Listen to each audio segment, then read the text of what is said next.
Sal Vitale is arguably considered one of the most detrimental government witnesses that ever testified against the mob, which I'll get more into in a moment. In brief, Vitale originally hailed from Brooklyn, but spent the majority of his life growing up in Queens.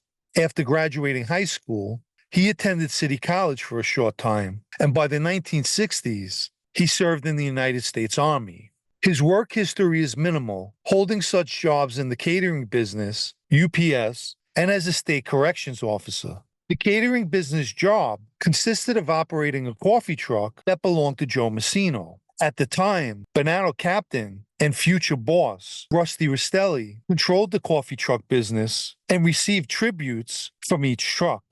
Vitale knew Messino, who dated his sister, a woman Messino eventually married.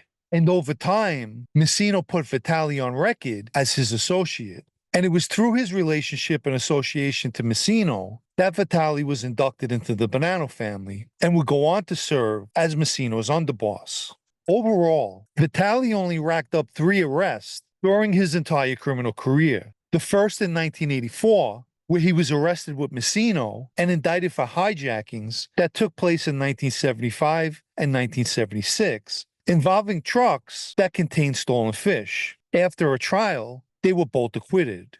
In 2002, Vitale was indicted for racketeering, which included loan sharking, gambling, and money laundering. He pled guilty of that same year and was sentenced in January 2003 to 45 months. That same month, on January 9, 2003, Vitale, Messino, and other Bonanno members were again indicted in a racketeering conspiracy that involved murder and conspiracy to murder, as well as loan sharking.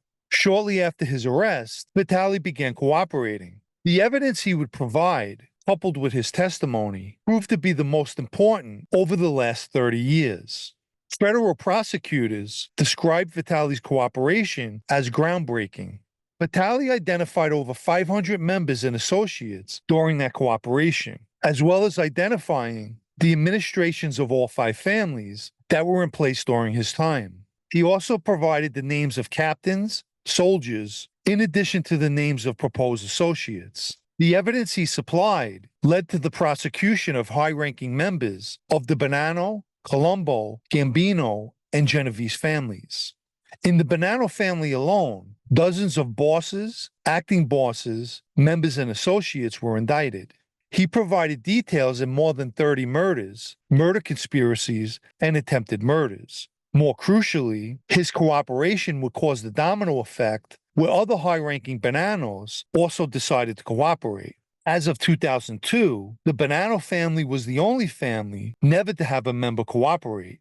As a result of Vitale and his cooperation, more than a dozen Bonanno members cooperated. On October 29, 2010, Sal Vitale received time served and 5 years probation. Ironically, his former boss and brother-in-law, Joe Messino, who Vitale testified against, was found guilty in July 2004, a conviction that was considered one of the most important for that time period. Messino was sentenced to multiple life sentences, and to the surprise of many, he began cooperating as well. The first official boss to ever do so, with the exception of Ralph Natale, who was a Philly boss. It's unknown whether Vitale and Messino ever made amends and resurrected their relationship while in the witness protection program.